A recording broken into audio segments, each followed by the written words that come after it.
Prezados irmãos, para darmos início ao culto de hoje, convidava a todos que pudessem abrir a vossa Bíblia no livro de Mateus, no capítulo 25, e pudessem acompanhar a leitura do versículo 13 ao versículo 30. Vou repetir, Mateus 25, 13 a 30, que nos diz o seguinte: Portanto, vigiai, porque não sabeis o dia nem a hora em que o Filho do Homem há de vir. Pois será como um homem que, ausentando-se do país, chamou os seus servos e entregou-lhes os seus bens. A um deu 5 talentos, ao outro 2 e ao outro 1, a cada um segundo a sua capacidade, então partiu. Partindo ele, o que recebera 5 talentos, negociou com eles e ganhou outros 5 talentos. Do mesmo modo, o que recebeu 2, ganhou também outros 2. Mas o que recebera 1, cavou na terra e escondeu o dinheiro do seu senhor. Muito tempo depois, veio o senhor daqueles servos e ajustou contas com eles. Então, aproximando-se o que recebera 5 talentos, entregou-lhes outros 5 talentos, dizendo: Senhor, confiaste-me 5 talentos, olha, aqui estão outros 5 talentos que eu ganhei com eles. E o seu senhor lhe disse: Bem está, servo bom e fiel. Sobre o pouco foste fiel, sobre o muito te colocarei. Entra no gozo do teu senhor. Chegando também o que tinha recebido 2 talentos, disse: Senhor, entregaste-me 2 talentos, olha, com eles ganhei outros 2. Disse-lhe o seu senhor: Bem está, bom e fiel servo. Sobre o pouco foste fiel, sobre o muito te colocarei. Entra no gozo do teu senhor.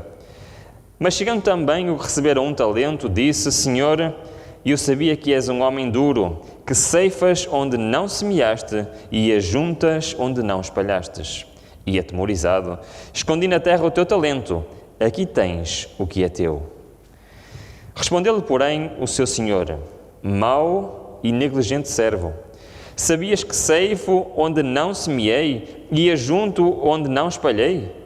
Devias, então, ter dado o meu dinheiro aos banqueiros, e, quando eu viesse, receberia os juros do que é meu. Tirai-lhe o talento e dai-o ao que tem 10. Pois a qualquer que tiver será dado e terá em abundância. Ao que não tiver, até o que tem se lhe será tirado. Lançai para fora o servo inútil, nas trevas. Ali haverá choro e ranger de dentes. Muito bom dia, irmãos. É sempre um privilégio estarmos na casa do Senhor, vivermos um dia de sábado na companhia uns dos outros, e mesmo aqueles que não puderam fazê-lo, que se encontram nas suas casas, temos a certeza que Deus estará com eles neste momento, porque nós sabemos que Deus está onde estão os seus filhos, e neste momento a igreja está reunida, está dispersa por vários lugares.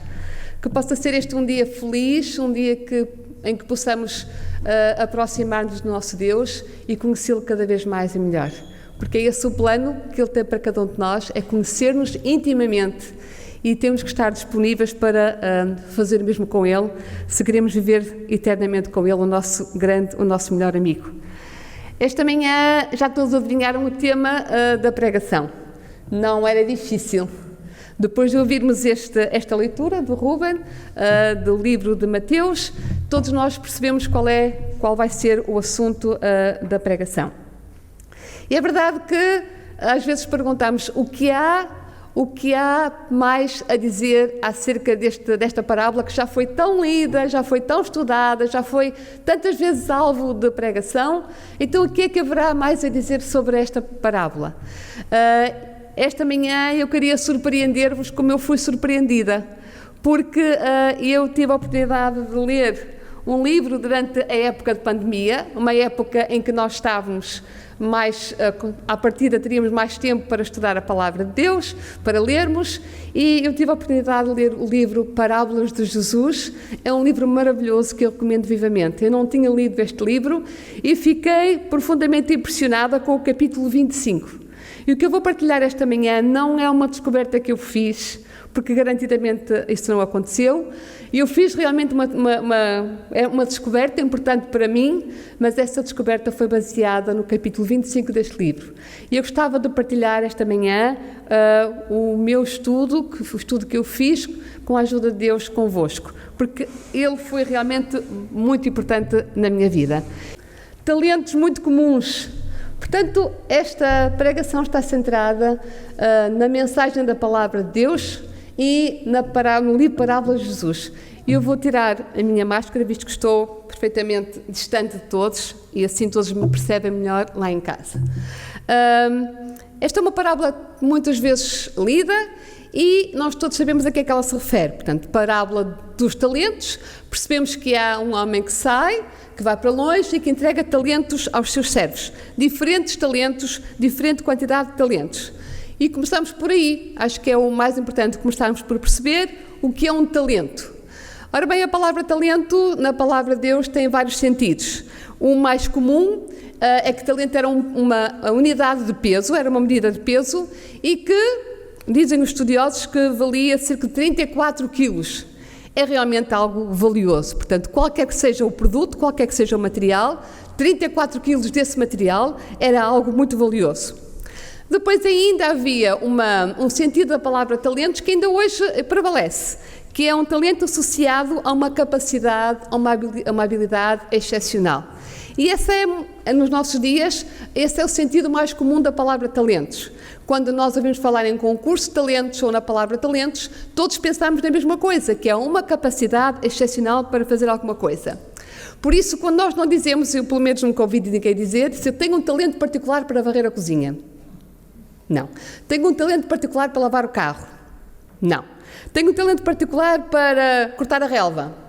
Não.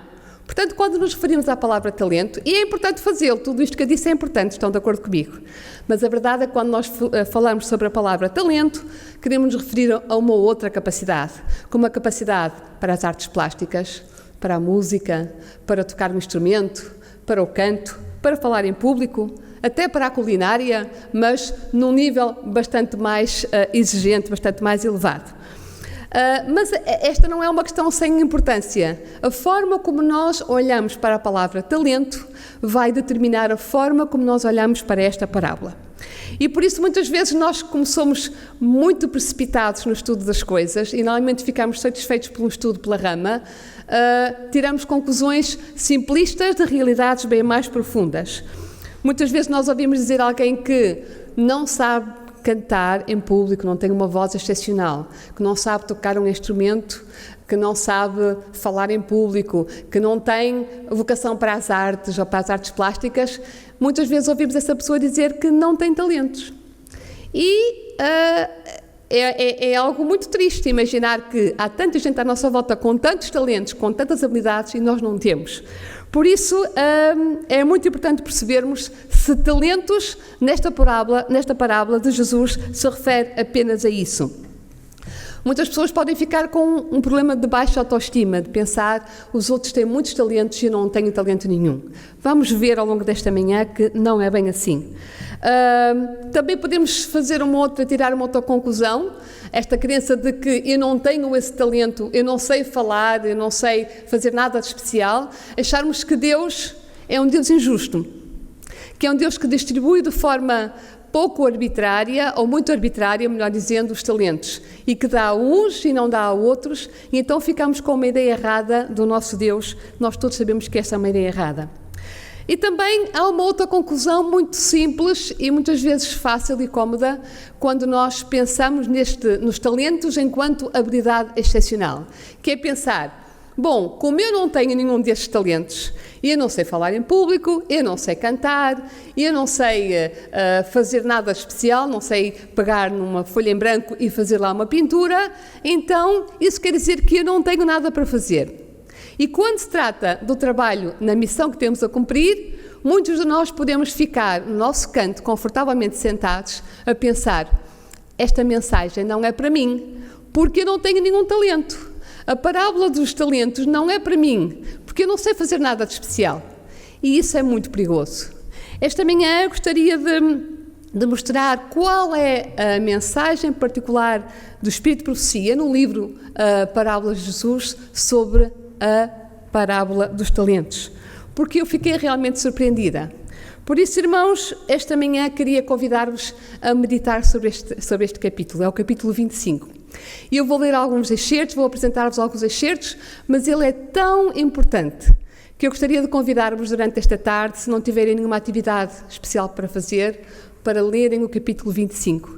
É um capítulo que podem encontrar, os que não têm um livro como eu, podem todos encontrá-lo na internet, porque ele está disponível, se procurarem no centro Ellen White, ou de alguma forma escreverem Parábolas de Jesus, vão encontrar este livro, na versão portuguesa ou na versão brasileira, mas vão encontrá-lo e eu recomendo que leiam esse capítulo, que foi realmente maravilhoso.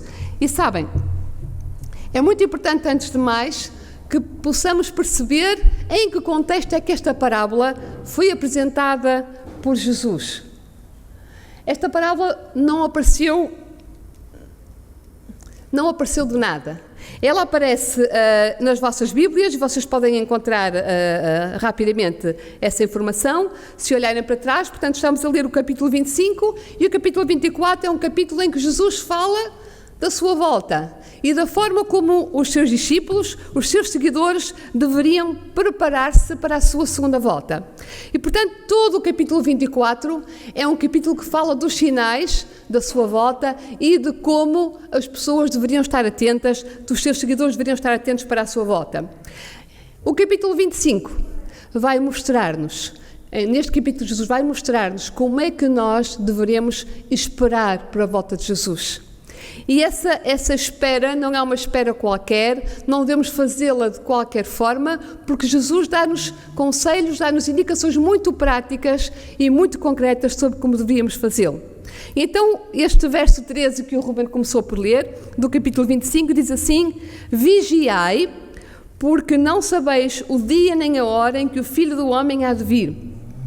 Portanto, a parábola dos talentos é uma forma muito prática de Jesus, que Jesus usou para explicar a cada um de nós como devemos esperar, vigiar, preparar-nos para a volta de Jesus.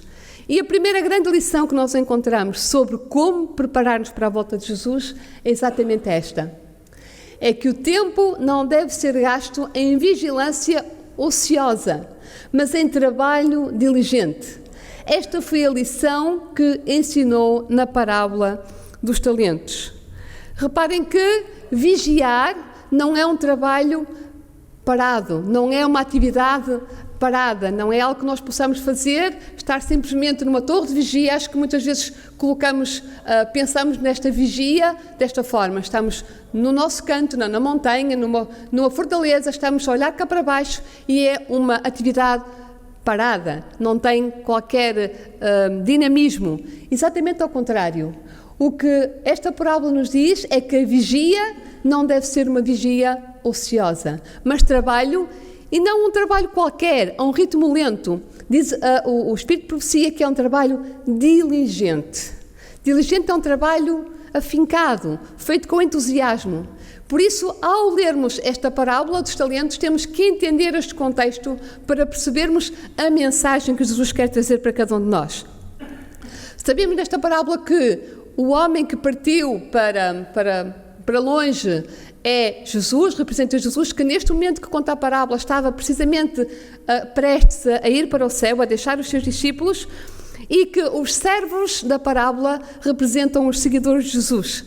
Não representam só os seguidores de Jesus a quem ele dirigiu esta parábola quando esteve nesta terra, mas representa todos os seguidores de Jesus que ao longo dos tempos, ao longo dos séculos, foram aceitando o convite para cumprir a missão.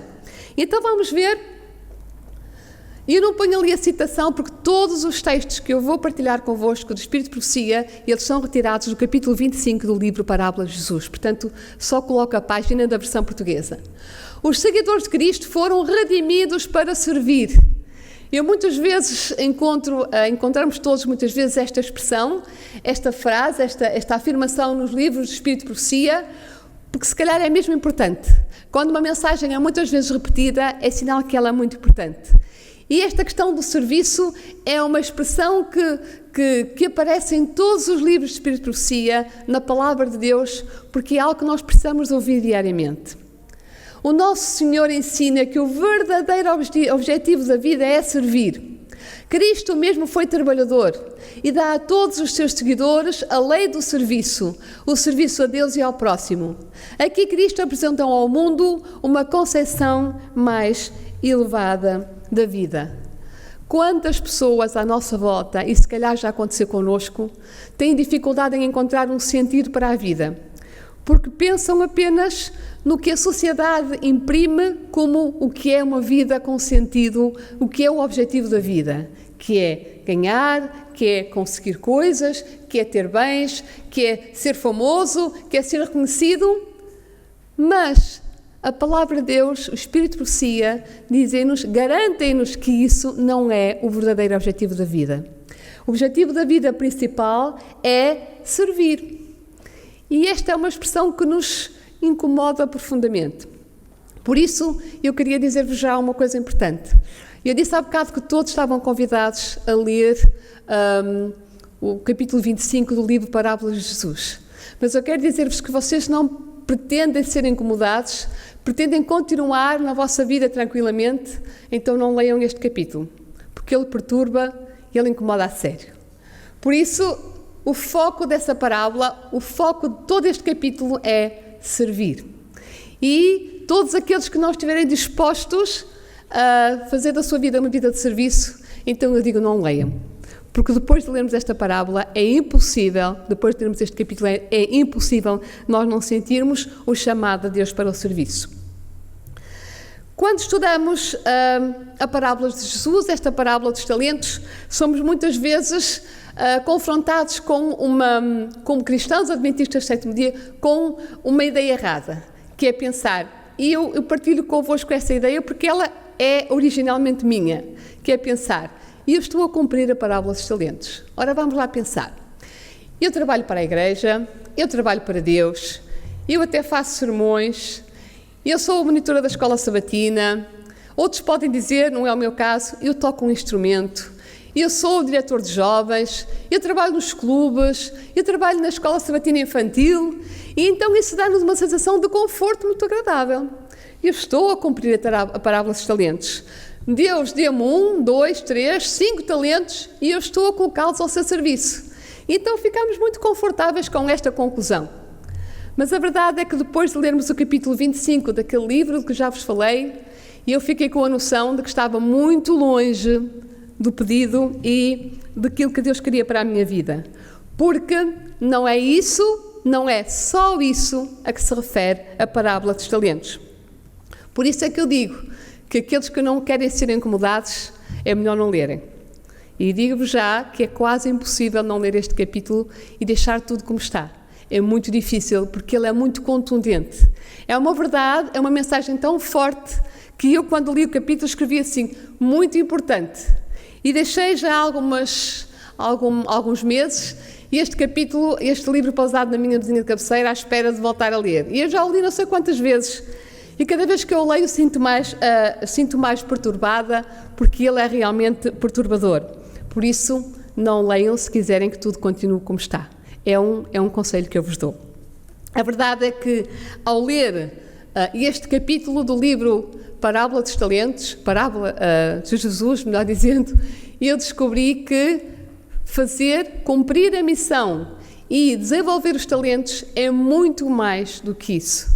E eu fiquei também surpreendida, porque descobri isto. Os dons especiais do Espírito não são os únicos talentos representados na parábola. Não são? Esta inclui todos os dons e dotes, originais ou adquiridos, naturais ou espirituais. Todos, não é alguns, todos devem ser empregados no serviço de Cristo. Tornando-se discípulos seus, rendemos-nos a Ele com tudo o que somos e temos. A parábola dos talentos não se refere só a colocar ao serviço do Mestre habilidades que nós achamos que recebemos ou que nós desenvolvemos ao longo da nossa vida. É muito mais do que isso. Não é só isto, é isso, mas é muito mais. E, curiosamente, eu fiquei muito surpreendida com os talentos que são destacados neste capítulo do livro Parábolas de Jesus. São colocados em destaque 7 talentos que me surpreenderam completamente. Não é nenhum dos que eu esperava. E isso vai nos levar a uma conclusão muito, muito óbvia, que é: todos nós temos tantos talentos, temos graças a dar a Deus pelos talentos que recebemos. Nós não olhamos para estes talentos, para estas faculdades, para estas bênçãos que nós temos na nossa vida, não olhamos para elas como talentos especiais para servir o Mestre. E esta manhã eu gostava de ver convosco os 7 talentos que são destacados no capítulo 25 do livro Parábolas de Jesus. E o primeiro dos talentos é este: faculdades mentais. Irmãos, será que algum dia pensaram nas faculdades mentais, na inteligência como um talento? Eu confesso que nunca tinha pensado. E para percebermos que este livro está profundamente inspirado na Palavra de Deus, eu queria que lessem comigo, se encontra no livro de Lucas, porque há uma perfeita sintonia entre este capítulo e a Palavra de Deus, entre o Espírito de Profecia e a Palavra de Deus. Lucas 10, 27. Lucas, capítulo 10, verso 27. E respondendo ele disse: amarás ao Senhor teu Deus de todo o teu coração e de toda a tua alma e de todas as tuas forças e de todo o teu entendimento, e ao teu próximo como a ti mesmo. Nós somos convidados a amar a Deus com o nosso entendimento. O nosso entendimento não é algo que recebemos de forma gratuita. Nós temos, quando recebemos inteligência, quando recebemos entendimento, nós recebemos um talento. E queria que todos temos a noção de que mais ou menos nós somos pessoas inteligentes. Porque Deus nos dotou de inteligência e por isso é um talento que temos que colocar ao serviço do Mestre. Gostaria de ler ainda em Romanos 12, 1 e 2. É um dos versículos que eu sei de cor desde a minha adolescência, porque há uma música que me gravou este versículo na memória e que diz o seguinte: rogo-vos, pois, irmãos, pela compaixão de Deus, que apresenteis os vossos corpos em sacrifício vivo, santo e agradável a Deus, que é o vosso culto racional. E não vos conformeis com este mundo, mas transformai-vos pela renovação do vosso entendimento, para que experimenteis qual seja a boa, agradável e perfeita vontade de Deus.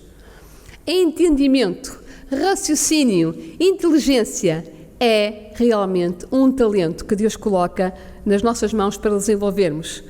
É um talento que nós normalmente não incluímos nas nossas listas das habilidades especiais, mas o Espírito de Profecia, a Palavra de Deus, diz-nos que isto é um talento.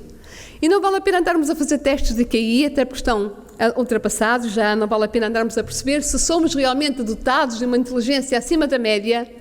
O que nós precisamos é de usar, desenvolver a inteligência que Deus coloca em nós para o servirmos.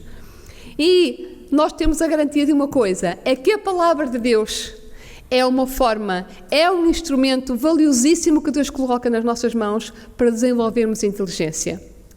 E nós temos este bem tão precioso nas nossas mãos e só não somos mais inteligentes, só não temos faculdades mentais mais desenvolvidas, só não temos mais inteligência se nós não estudarmos a sua palavra. Porque em Salmos, se não vamos ler porque a hora não para, em Salmos 119, 130 diz que a exposição das tuas palavras dá luz e dá entendimento aos simples.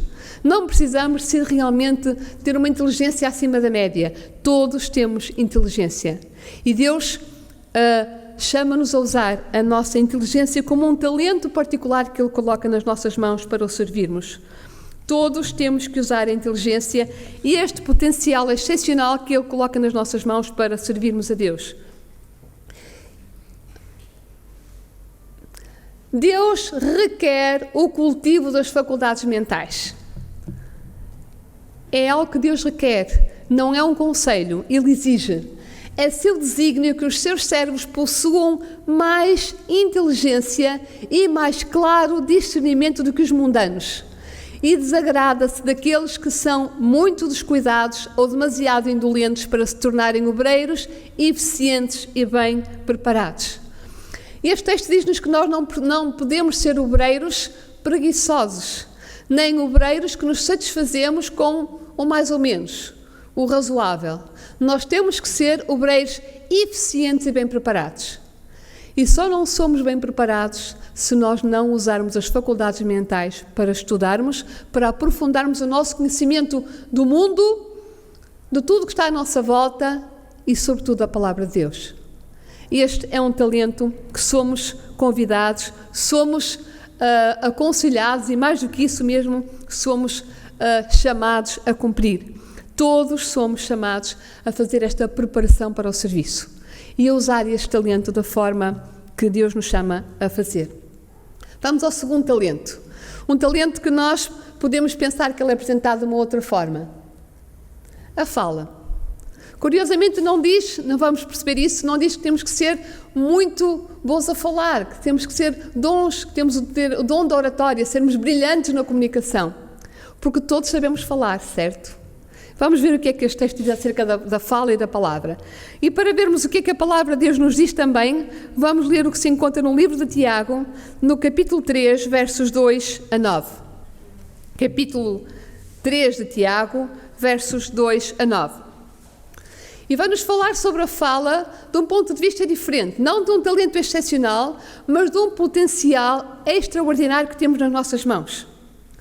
E diz o seguinte: todos cometemos muitos erros, e se alguém não peca por palavras, é perfeito, capaz de dominar a sua pessoa. Se pomos freios na boca dos cavalos, é para os dominar e assim controlamos todos os seus movimentos. Olhem para os navios, podem ser muito grandes e impelidos por grandes ventos, mas são manobrados por um leme bem pequeno e o piloto dá-lhes o rumo que quer. Também a língua é uma pequena parte do corpo, mas é capaz de se orgulhar de grandes coisas. Reparem como um pequeno fogo pode incendiar uma grande floresta, pois a língua é como um fogo, é um mundo de maldade. Sendo uma pequena parte do nosso corpo, pode contaminar a pessoa inteira e pode queimar a vida toda como o seu fogo infernal, Qualquer espécie de animais selvagens e aves, répteis e peixes pode ser domesticada.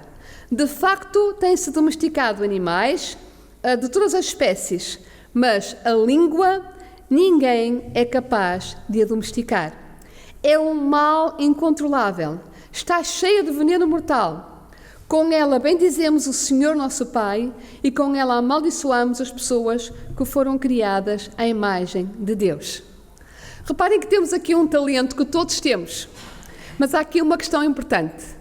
É que a fala, mais do que nós não a utilizarmos, porque eu creio que todos nós utilizamos este talento, o problema da fala é quando nós a utilizamos mal. E esse é o maior risco. Nós utilizarmos, segundo o livro de Tiago, utilizamos muitas vezes muito mal este talento que Deus nos deu. Enquanto com outros talentos nós podemos não utilizar, no caso da língua, no caso da fala, no caso das palavras, nós usamos muitas vezes muito mal este talento. E por isso, Tiago diz que quem controla as palavras é perfeito. Curiosamente, no original, a expressão perfeito tem o mesmo sentido de maduro. E nós sabemos que muitas vezes nós somos muito pouco maduros, muito pouco adultos na forma como usamos as nossas palavras. Nós usamos as palavras de forma muitas vezes a ferir, usamos como facas, como espadas, e nós sabemos o que uma palavra pode fazer na vida de alguém. Ela pode realmente edificar, mas pode matar. Ela pode destruir, uma palavra mal usada pode destruir a vida de uma pessoa. E se calhar nós já todos fomos vítimas da palavra de alguém e garantidamente já fomos nós a usar palavras como armas contra pessoas. Todos temos a noção disso. E portanto este talento que Deus distribuiu de forma universal, não há ninguém que não o tenha, nós podemos usá-lo muito mal e isso é bem pior do que não usar. Porque podemos usá-lo para destruir. E nós somos chamados a usar este talento para edificar. O dom da palavra é um talento mais uma vez insiste, é um talento que deve ser cultivado cuidadosamente. De todos os dons que recebemos de Deus, nenhum é capaz de tornar maior bênção que este. Com a voz convencemos e persuadimos, com ela elevamos orações e louvores a Deus e também falamos a outros do amor do Redentor. Reparem que talento este que Deus coloca nas nossas mãos, que todos nós podemos usar de forma maravilhosa. Mas, se nós fizermos um balanço, olhando para a nossa vida, será que nós estamos a usar a palavra desta maneira? Será que as nossas palavras estão a ser bem usadas? As nossas palavras devem ser expressões de louvor e ações de graças. Se o coração e a mente estiverem cheios do amor de Deus, isso será revelado na conversação. Então podemos rapidamente fazer uma reflexão, todos nós. O que é que os outros veem na nossa conversação?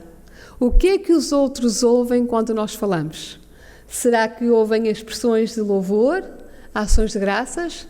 Será que os outros ouvem palavras boas, bondosas, simpáticas? Ou será que ouvem palavras de crítica, palavras de reprovação, palavras que ferem, palavras que matam? E este é um dom que todos temos, irmãos. Agora a questão é esta: como é que nós estamos a usar este dom que é altamente perigoso se mal usado por nós ou pelas pessoas que estão à nossa volta? Como é que nós temos usado este talento que Deus coloca nas mãos de cada um de nós? Porque Deus vai um dia pedir-nos contas da forma como nós usamos este talento, como pediu na parábola dos talentos. E há um outro talento, o terceiro, são 7. Há um outro terceiro talento que eu também não contava encontrar nesta lista. E é o talento influência.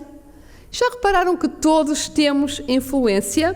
Vamos ler o que diz no livro, na carta de 1 Coríntios, no capítulo 2 e nos versos 15. 1 Coríntios 2, 15.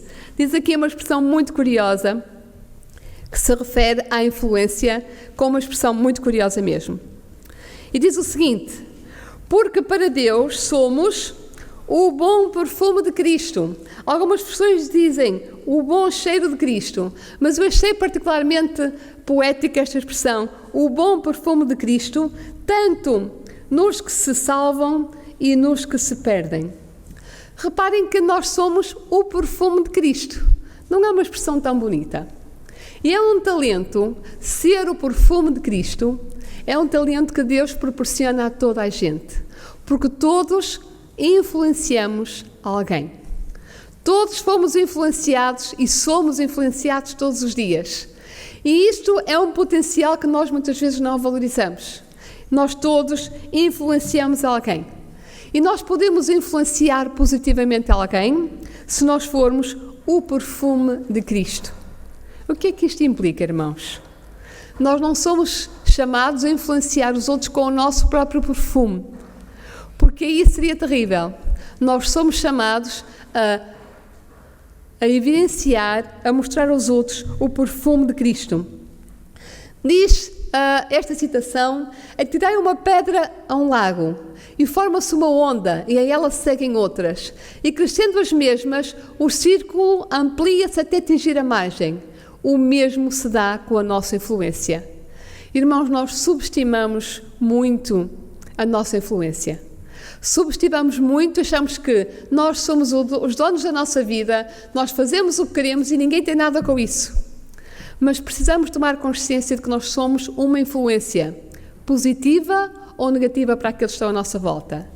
E para fazer a ligação à escola sabatina, à lição da escola sabatina, a melhor forma de educar uma criança é pela nossa influência. Nós podemos estar calados toda a vida, mas podemos educar uma criança sem abrir a boca, com as nossas atitudes, com os nossos gestos, com a nossa forma de estar, com a nossa forma de vestir, com tudo o que nós somos, nós influenciamos alguém. E isso é um potencial que Deus coloca, é um talento que todos temos, irmãos. Não podemos olhar para o que está ao nosso lado e dizer assim: esta pessoa tem este talento e eu não. Todos influenciamos alguém. E temos que tomar consciência do poder que tem a influência na vida dos outros, para termos todo o cuidado, porque nós somos chamados a ser o perfume de Cristo. Esta é uma responsabilidade de que não podemos livrar-nos. E eu gostava muito, e eu acho que vocês também, gostávamos muito de nos poder livrar deste talento, passar para outros e dizer, bom, eu não tenho este talento, é melhor que Deus peça contas a outra pessoa, mas a mim não. A verdade é que esta é uma responsabilidade de que não podemos livrar-nos. As nossas palavras, os nossos atos, o nosso traje, o nosso procedimento e até a expressão fisionómica têm a sua influência. Da impressão assim feita dependem consequências para o bem ou para o mal que ninguém pode avaliar. É realmente algo extraordinário. Nós não podemos ter a noção, só um dia, quando estivermos com Jesus, Ele poderá mostrar-nos o quão importante foi a nossa influência na vida de alguém, para o bem e para o mal. Quando os que professam servir a Jesus, servir a Deus, seguirem o exemplo de Cristo, praticando na vida diária os princípios da lei, quando todos os seus atos testemunharam de que amam a Deus sobre todas as coisas e ao próximo como a si mesmos, então a Igreja terá o poder de abalar o mundo. Reparem na força desta citação. E se nós muitas vezes percebemos que a Igreja não é um poder que abala o mundo, e temos a noção de que isso não está a acontecer, é sinal que nós não estamos a usar a influência e este talento que Deus colocou à nossa disposição para influenciar todos os que estão à nossa volta. Nós somos convidados, somos admoestados para que possamos usar bem a nossa influência sobre os outros. E esse talento, um dia, vão nos ser pedidas contas sobre a forma como nós o fizemos. Por isso, nós não podemos, para além das palavras, nós não podemos dizer que não temos o talento da influência. Todos temos este talento, todos temos que usá-lo para influenciar positivamente os que estão à nossa volta. Vamos pegar em mais um talento surpreendente que todos temos, e este é realmente um talento universal. O tempo. Já tinham pensado que o tempo é um dos talentos da parábola dos talentos? E eu fiquei realmente surpreendida. Não estava nada a contar. Diz-nos em Efésios, no capítulo 5, versos 15 e 16, convido-vos a lerem comigo, Efésios 5, 15 e 16, diz algo muito curioso que nós conhecemos bem. Portanto, vede prudentemente como andais, não como néscios, como insensatos, mas como sábios. E quem são os sábios? Aqueles que, remindo o tempo, porquanto os dias são maus. Os sábios são aqueles que fazem uma boa gestão do tempo. Às vezes pensamos que sábios são aqueles que têm uma grande quantidade de conhecimentos, muita informação, muita sabedoria na sua cabeça, mas diz-nos este texto que sábios são aqueles que gerem bem o tempo. Sabem, eu na escola, já todos falámos esta manhã sobre escolas e eu vou partilhar convosco esta experiência. Não é a minha experiência, mas é a experiência de muitos alunos com quem eu contacto diariamente. Os alunos que são, do ponto de vista académico, mais brilhantes, não são os mais inteligentes. Eu digo isto diariamente aos alunos. Não são os mais inteligentes, são os que fazem uma boa gestão do tempo. Porque é muito fácil nós nos deixarmos enganar e nós gastarmos o tempo a fazer coisas que não servem para coisa nenhuma. Os alunos mais brilhantes são aqueles que têm o seu tempo contado e que fazem escolhas corretas e que investem no que é realmente importante. E eu posso-vos dizer que os alunos que saem da minha escola com médias mais elevadas são aqueles alunos que passam tempo a ajudar os outros, passam tempo a trabalhar com outros na escola para que eles tenham sucesso também. São aqueles que praticam exercício físico, que fazem voluntariado, que estudam, que ajudam os outros, que ajudam em casa. E temos muitos outros alunos que estão unicamente consagrados ao estudo como preparação para as aulas.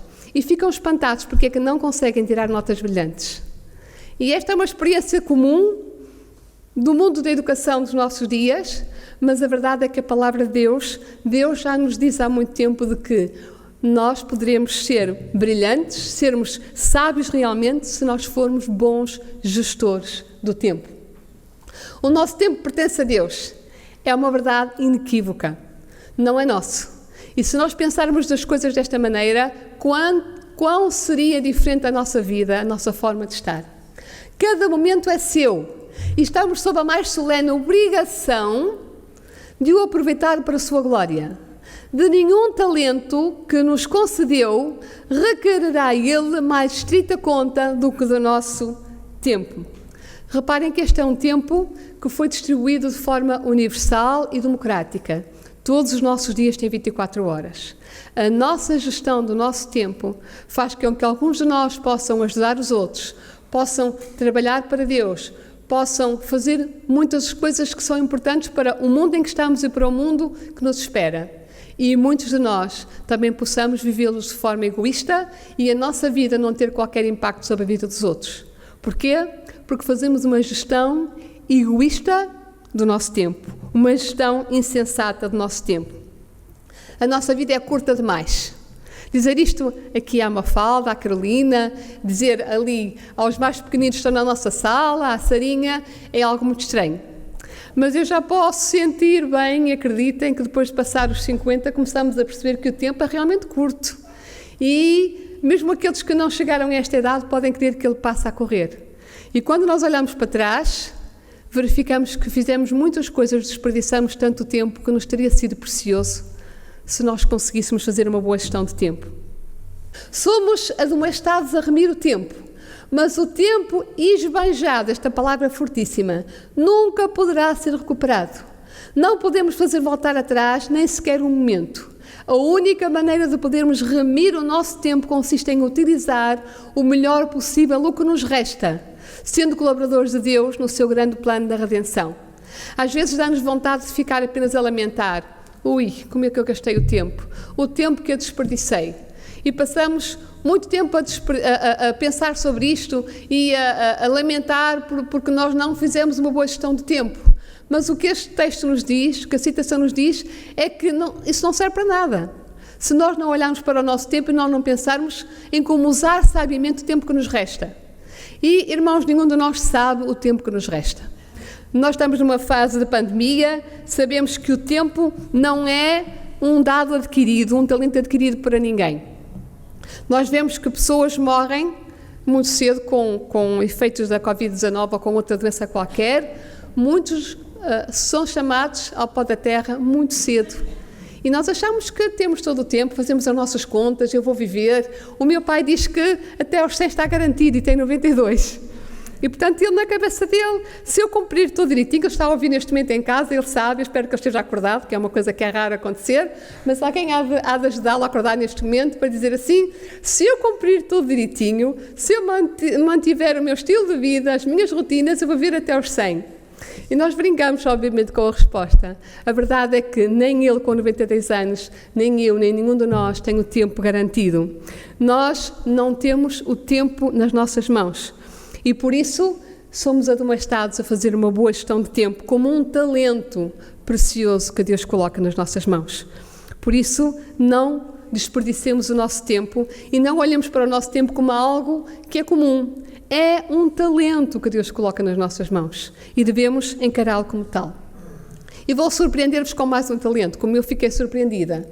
O outro talento é a saúde. Nós temos a noção de que a saúde é um talento. É um talento que é apresentado na parábola dos talentos. Temos a noção disso? Como é que seria a nossa forma, como será a nossa forma de estar na vida, a nossa relação com a nossa saúde, se nós encararmos a saúde como um talento? Vamos ler o que se encontra no verso, ou melhor, no capítulo 6 de 1 de Coríntios, nos versos 19 e 20, capítulo 6, 1 de Coríntios 19 e 20, nós conhecemos este texto, é um texto que nós citamos muitas vezes, mas que tem um impacto muito baixo, muito reduzido em nossas vidas. Diz assim, ou não sabeis que o vosso templo, completem por favor, que o vosso corpo, perdão, já faço isso às vezes nas aulas, avanço, que o vosso corpo é o templo do Espírito Santo, que habita em vós, proveniente de Deus, e que não sois de vós mesmos, porque fostes comprados por um bom preço. Glorificai a Deus no vosso corpo e no vosso espírito, os quais pertencem a Deus. Muitas vezes eu não tenho a noção de que a saúde, o meu corpo, é um talento. E que eu devo respeitar o meu corpo como o templo do Espírito Santo. Quando nós entramos numa igreja, às vezes não tanto na nossa, temos que confessar, mas quando nós entramos numa igreja de uma outra denominação religiosa, quando entramos numa igreja católica e vemos a imponência do espaço, nós instintivamente nós falamos baixo, sentimos o sagrado daquele lugar e falamos mais baixo. E nós temos a noção de que é um local especial. E muitas vezes nós não tratamos a nossa saúde, nós não tratamos o nosso corpo com a mesma noção de sagrado que nós vivemos quando entramos num templo feito por mãos humanas. A nossa saúde, o nosso corpo, é um talento de Deus. E Deus entregou-nos nas nossas mãos a saúde para nós fazermos uma boa gestão. É a saúde uma bênção cujo valor poucos apreciam. E eu vou reformular. Nós só apreciamos este talento, a saúde, quando nós ficamos sem ela. Quando nós ficamos doentes, irmãos, ai o valor que nós damos à nossa saúde. E quando nós estamos com uma dor, nem que seja pequenina, nós ficamos com muitas saudades da altura em que nós tínhamos saúde e nem percebíamos que a tínhamos. Os que assim, desconsiderando as leis naturais, encurtam a vida e se desqualificam para a obra, sim, porque a saúde é um talento que nos é colocado nas mãos para a obra. São culpados, e eu li esta frase e tremi e tive vontade de passar à frente. E eu hesitei muito em pôr esta citação, porque eu, ao lê-la, sabia que isto era um abanão também para mim. São culpados de roubo para com Deus. Isto é muito forte. Irmãos, eu sou uma ladra, e vocês são ladrões, não tenhamos ilusões, porque nós roubamos a nossa saúde, roubamos potencialidades, roubamos as nossas capacidades, muitas vezes porque tratamos mal o nosso corpo.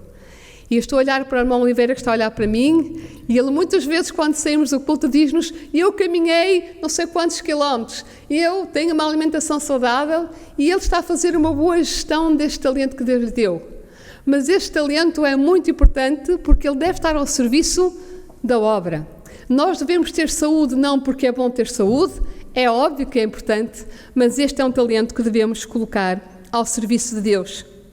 Nós somos chamados a desenvolver este talento de forma extraordinária.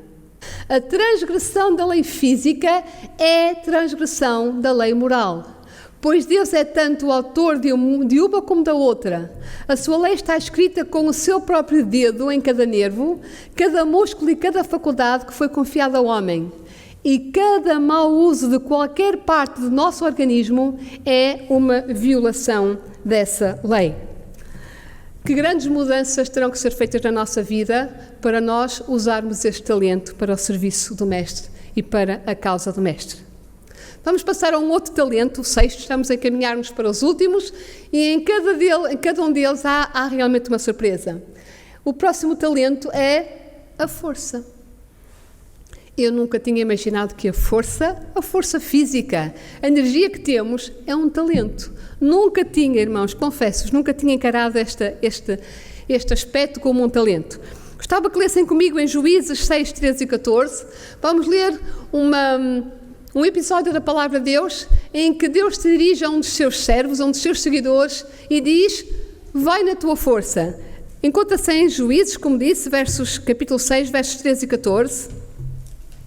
E diz o seguinte: mas Gedeão lhe respondeu: ai, Senhor meu, se o Senhor é conosco, por que nos sobreveio tudo isto? O que é feito de todas as maravilhas que os nossos pais nos contavam, dizendo: não fez o Senhor subir do Egito? Porém agora o Senhor nos desamparou e nos deu na mão dos medianitas. Então o Senhor olhou para ele e disse: vai nesta tua força e livrarás Israel da mão dos medianitas. Porventura não te enviei eu? Porventura não te enviei eu? Quantos de nós já não nos queixamos perante Deus e dissemos: oh meu Deus, porquê é que nos sobreveio tudo isto? Eu não sei como dar a volta à minha vida. Eu estou num beco sem sair, eu não sei por onde começar. E a minha vida é uma desgraça total, eu não sei mesmo o que fazer. Mas é nesses momentos que Deus diz: tu ainda tens força. Vai na tua força e eu farei o resto. É Deus que nos dá a força, é um talento. E se nós não temos este talento na dimensão que gostaríamos, então nós temos que pedir a Deus que nos dê essa força. Mas aqui, o que nós vemos neste capítulo, neste episódio de Juízes, é que Deus diz a Gedeão, peço desculpa, vai na tua força. Não fiques à espera de ter uma força sobrenatural. Não fiques à espera que venha alguém com mais força que tu. Vai na tua força, avança. Vai servir com o que tens, faz alguma coisa, serve, que eu serei contigo. E esta frase, esta expressão que Deus usa para com Gedeão, Deus usa para cada um de nós. Nós todos temos alguma força. Alguns de nós temos até muita força, que às vezes usamos para fazer o que não é importante. Mas Deus diz, vai, faz alguma coisa com a força que tens. E serve com a força que tens.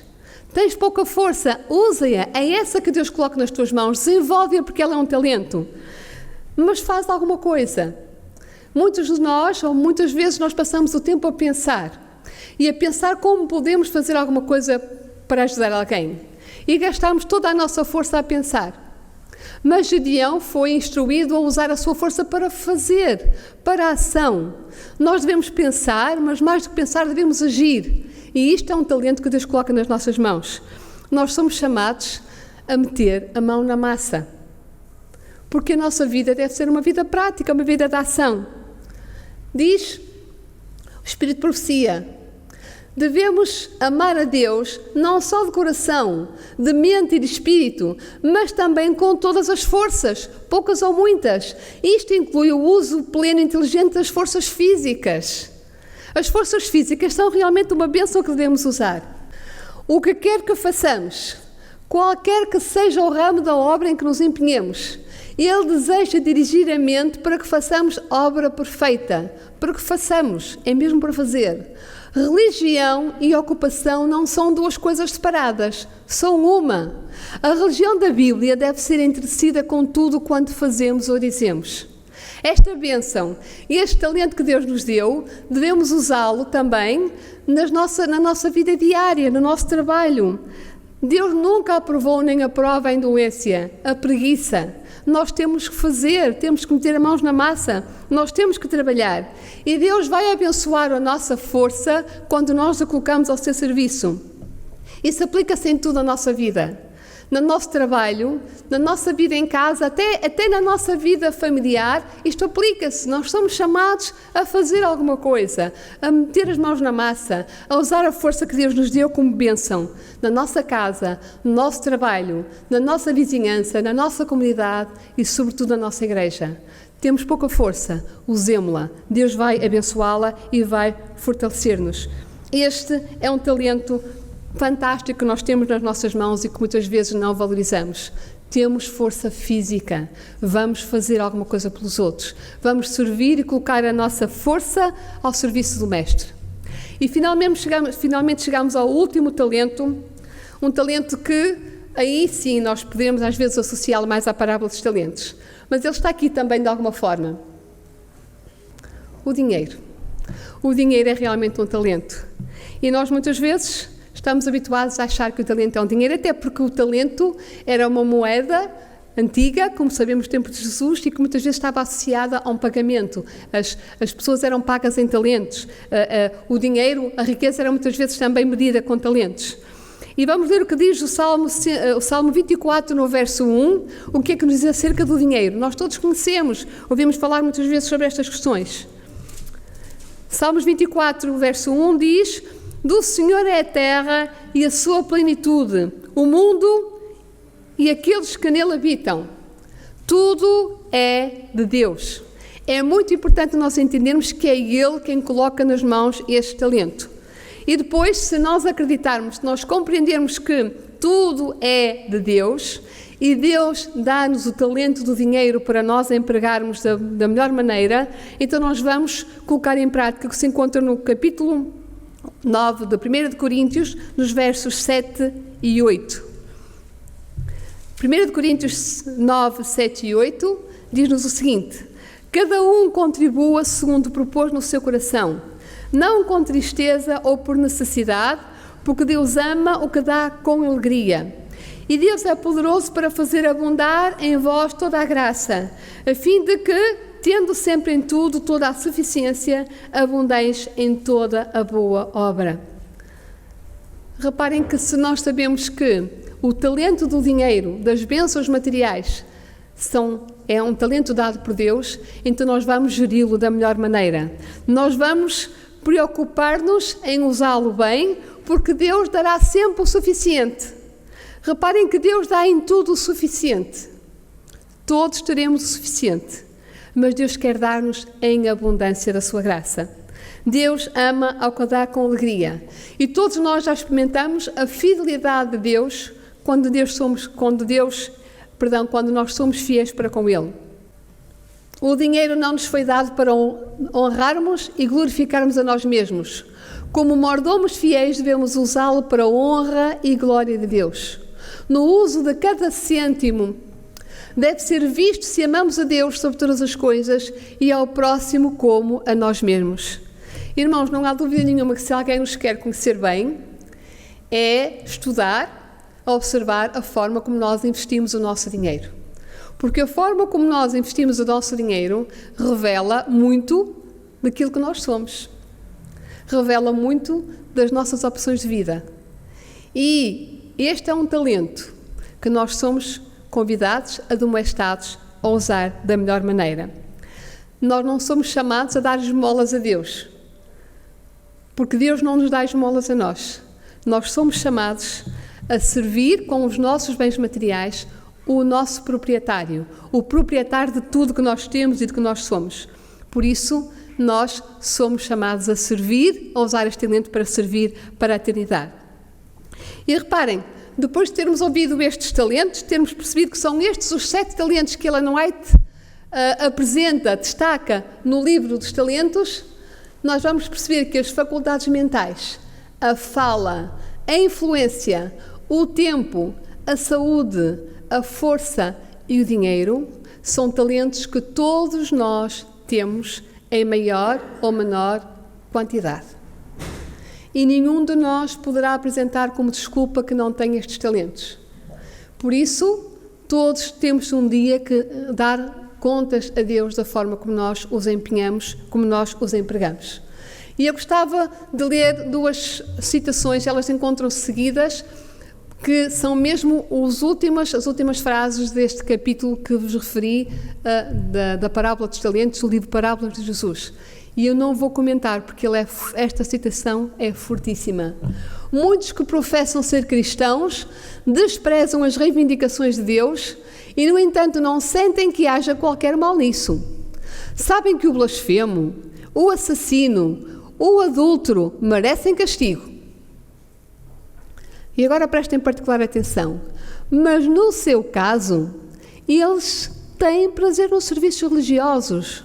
Gostam de ouvir a pregação do Evangelho e, portanto, pensam que são cristãos. Pausa. E eu vou repetir. Gostam de ouvir a pregação do Evangelho e, portanto, pensam que são cristãos. Embora tenham passado toda a vida a cuidar de si mesmos, ficarão tão surpreendidos como o servo infiel da parábola ao ouvirem a sentença: tirai-lhes, pois, o talento. Como os judeus confundem a honra das bênçãos com o uso que dela deveriam fazer. Muitos dos que se esquivam de trabalhar para Cristo alegam a sua incapacidade para a obra. Mas será que Deus os fez assim incapazes? Será que Deus nos fez assim incapazes? Não, nunca. Esta incapacidade é o produto da nossa própria inatividade e é perpetuada pela nossa escolha deliberada. Já no nosso próprio caráter, reconhecem a sentença, o efeito da sentença, tirai-lhes, pois, o talento. E eu alterei ligeiramente o texto, já perceberam? Porque este texto podia ser dito a cada um de nós. E Deus queira que isso não aconteça. O contínuo mau emprego dos seus talentos extinguirá definitivamente para eles o Espírito Santo, que é a única luz. A sentença lá sai, pois, o servo inútil nas trevas exteriores, coloca o selo do céu sobre a escolha que eles mesmos fizeram para a eternidade. Usar os talentos que Deus coloca nas nossas mãos é uma escolha. Deus não nos obriga a fazê-lo. É um livre-arbítrio, é uma questão de escolha pessoal, diária, a cada minuto. Mas não tenhamos dúvidas de que Deus nos vai pedir contas destes talentos. E Deus queira que a nenhum de nós sejam ditas estas palavras: escolheste mal, fizeste más escolhas, mas os talentos serão retirados porque tu fizeste as escolhas erradas. Mas eu gostava de deixar esta manhã uma tónica, terminar com algo positivo, porque é isso que Deus requer de cada um de nós. Um dia que possamos ouvir esta frase, esta bênção da parte do nosso Deus: muito bem, servo bom e fiel, sobre o pouco foste fiel, sobre o muito te colocarei, entra e participa da alegria do teu Senhor. Somos chamados a ser fiéis no cumprimento da missão, no serviço a Deus e aos outros, com os talentos tão comuns que todos recebemos da sua parte. Que Deus nos ajude a ter a noção de que somos abençoados com tantos talentos. Não podemos queixar-nos disso, mas que Deus nos ajude a colocar os nossos talentos ao serviço do Mestre, porque um dia poderemos participar da alegria de viver com o nosso melhor amigo para sempre. Amém.